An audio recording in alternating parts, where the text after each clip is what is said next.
जय श्री राम दोस्तों, स्वागत है आपका अपने YouTube चैनल संस्कृत धारा में। मैं हूं आपका अपना एमडी शास्त्री। आज हम यहां पर बात करने वाले हैं जो इस 2025 के अंदर काफ़ी ज़्यादा परिवर्तन होते हुए दिखाई हमने दिए हैं। हमने देखे भी होंगे कि 2025 के अंदर बहुत सारी घटनाएं भी हो रही है। 2025 जैसा खतरनाक वर्ष हमने देखा नहीं अभी तक, क्योंकि हर घटना के अंदर आग का ज़्यादा महत्व यहाँ पर दिखाई दे रहा है, क्योंकि हर घटना के अंदर अग्नि का प्रकोप हमें दिखाई दे रहा है।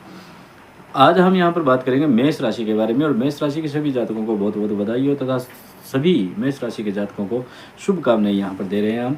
और साथ में मैं ये कहना चाहूँगा कि यहाँ पर हम बात करेंगे 6 महीने तक की, जो अभी तक का 6 महीना यहाँ से निकल चुका है हमारा 2025 का। अब आगे के जो 6 महीने बचे उन पूरे 6 महीने के बारे में हम जानेंगे कि सटीकता से जानकारी किस प्रकार से हमें क्या खर्च करना चाहिए, क्या कुछ होना चाहिए, क्या कुछ होगा। और जो 6 महीने में जो भी आपकी परिस्थितियाँ रही है, आप उसको कमेंट में लिख करके ज़रूर बताइएगा, क्योंकि 7.5 आपके ऊपर चढ़ी हुई है और आपका क्या कुछ एहसास रहा है वो आप ज़रूर लिख करके कमेंट में बताइएगा। यहाँ पर हम बात करेंगे जुलाई, अगस्त, सितंबर, अक्टूबर, नवंबर और दिसंबर, इन 6 महीनों के बारे में, मेष राशि के बारे में बात करेंगे। और मेष राशि के जितने भी जातक हैं उन सबसे कहना चाहूँगा कि अगर उनको सटीकता से जानकारी की आवश्यकता पड़े तो वो अपनी ही कुंडली के बारे में दिखलाएं, क्योंकि अपनी कुंडली के अंदर ही सटीकता से जानकारी प्राप्त हो सकती है। हम जो बात कर रहे हैं यहाँ पर, हम लगन और गोचर के माध्यम से बात कर रहे हैं। अगर यहाँ पर आप अपनी कुंडली देखना चाहते हैं तो लगन के अनुसार भी देख सकते हैं और अपनी नाम राशि के अनुसार भी देख सकते हैं।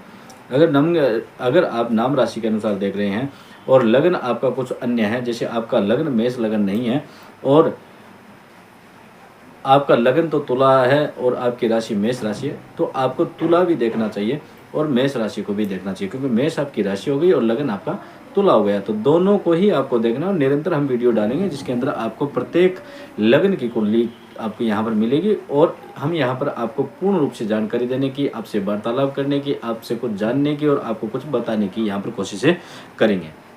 कहते हैं 18 जुलाई से लेकर के 13 सितंबर तक मंगल की स्थिति आपके स्वास्थ्य के अंदर काफ़ी दिक्कत कर सकती है। यात्रा बढ़ोतरी हो सकती है, व्यर्थ की यात्राएं जो कह सकते हैं वो उसके अंदर बढ़ोतरी हो सकती है। संघर्ष ज़्यादा होगा, कर्ज की समस्याएं भी बन सकती हैं आपके ऊपर। वैवाहिक जीवन, जो भी व्यक्ति वैवाहिक जीवन है उनके अंदर दिक्कतें, रोग, ऋण की समस्या बहुत ज़्यादा यहाँ पर दिखाई दे रही है। 28 अक्टूबर के बाद में अगर हम बात करें तो ये जो समस्या है आपकी धीरे धीरे करके सही होने लग जाएगी। ठीक है। जुलाई की 13 जुलाई को शनि वक्री हो रहा है। और शनि के बारे में बात करें भैया, तो शनि आपके ऊपर वैसे भी हम बता रहे हैं कि मेष राशि के ऊपर 7.5 चल रही है। ठीक है। और 7.5 चलने का मतलब क्या है कि भाई 7.5 अगर चल रही है तो इसका मतलब यही है कि हमें बहुत सारी बातों का ध्यान रखना होगा। उन बातों का ध्यान रखने के लिए हमें क्या करना है कि हमारी कुंडली के बारे में हमें जानना है, हमारी खुद की कुंडली के बारे में हमें जानना चाहिए कि क्या कुछ, क्योंकि शनि जो है वो 13 तारीख को क्या हो गया, वक्री हो रहा है। ठीक है। यानी 13 जुलाई को वक्री हो चुका है। अब शनि वक्री होगा तो वो क्या है कि वो अपने से पीछे वाले भाव के अंदर रह करके आपकी दृष्टि बनाते हुए अपना कर्म करेगा।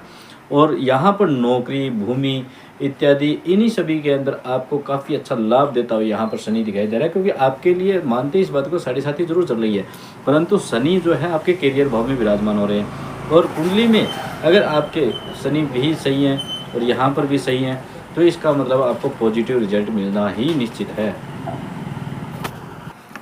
मेष राशि के लिए जो शनि की जो स्थितियाँ हैं वो अगर आपकी कुंडली के अंदर अगर सही है और यहाँ पर भी आपके काफ़ी अच्छी, यहाँ पर वक्री है फिर भी यहाँ पर आपको करियर भाव के अंदर काफ़ी लाभ देता हुआ दिखाई दे रहा है, तो यहाँ पर आपको नौकरी के अंदर, विदेश जाने में, इनमें काफ़ी सहयोग कर सकता है यहाँ पर।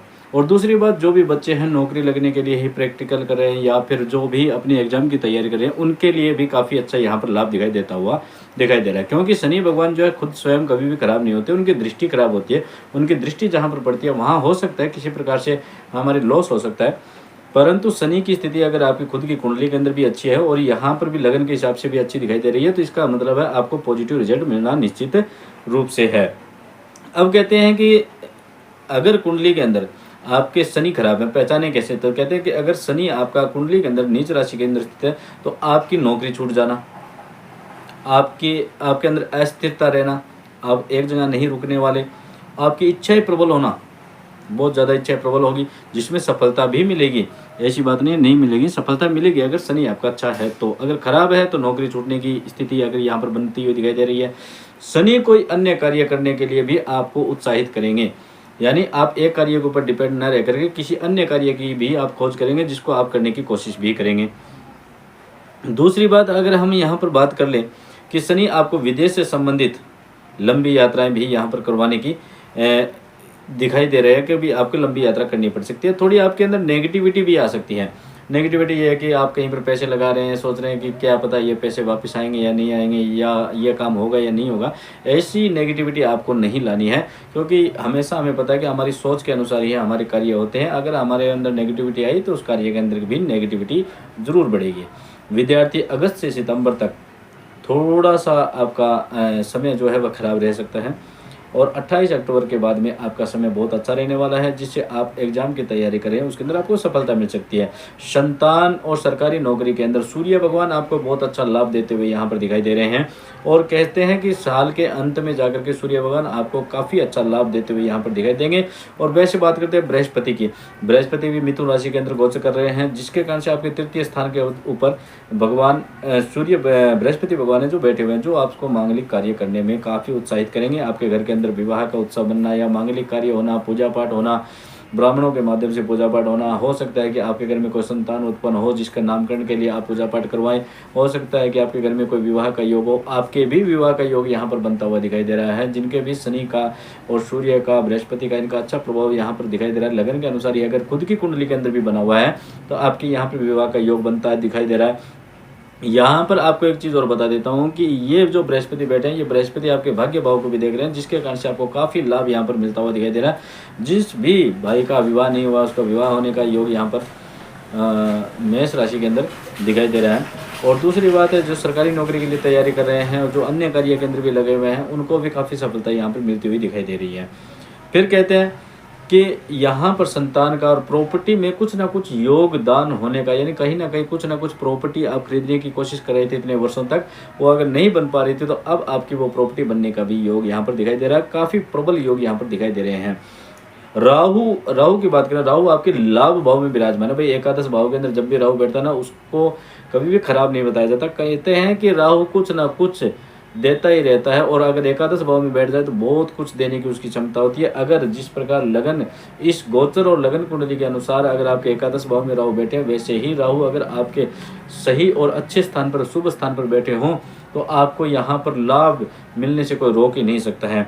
लाभ भी ये कैसे देते हैं, ये सोच के कारक होते हैं, बुद्धि के कारक होते हैं। अगर ये नीच होंगे तो आपकी बुद्धि भ्रष्ट कर देंगे, आपको नशा करवाएंगे, आपको कहीं गलत संगति के अंदर प्रवेश करवा देंगे, आपको झगड़ा करवा देंगे, आपका लड़ाई करवा देंगे, कोर्ट कचहरी के अंदर दिक्कत आ जाएगी। ये तो होते हैं इसकी नीच राशि के अंदर होने के कारण, या बुरा प्रभाव इसका होता है। अगर इसके अच्छा प्रभाव अगर हमें देखना हो तो क्या कहते हैं, यह हमें अचानक से धन की प्राप्ति कराता है, अचानक से हमें लाभ करवाता है, अचानक से हमें कुछ ना कुछ नए बंदों से मिलवाता है, और बहुत बड़े बड़े लोगों से हमें हमारी मुलाकात करवाता है।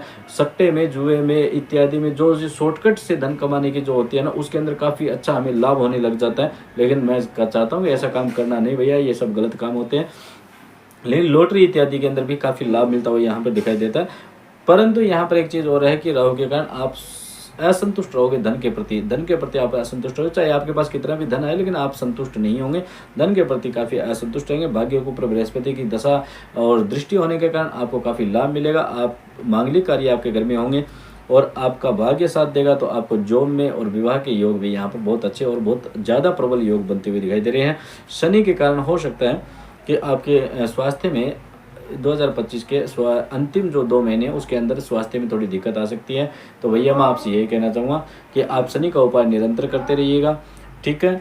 और साथ में आपको हनुमान चालीसा का पाठ निरंतर करना चाहिए। सूर्य भगवान को सूर्य अर्घ आपको प्रदान करना चाहिए, जिससे आपको काफ़ी लाभ मिलेगा। और आपके जो जीवन के अंदर जो शनि का और राहु का जो प्रवेश चल रहा है, परिवर्तन चल रहा है, उसके अंदर भी काफ़ी आपको लाभ मिलेगा, जिससे आप अपने जीवन के अंदर सुख और शांति की समृद्धि के साथ में अपना जीवन व्यतीत कर सकते हैं। आपको अगर कुंडली ये हमारी बात द्वारा बताई गई बात जो है वो अच्छी लगी हो तो लाइक, शेयर और सब्सक्राइब जरूर कीजिएगा।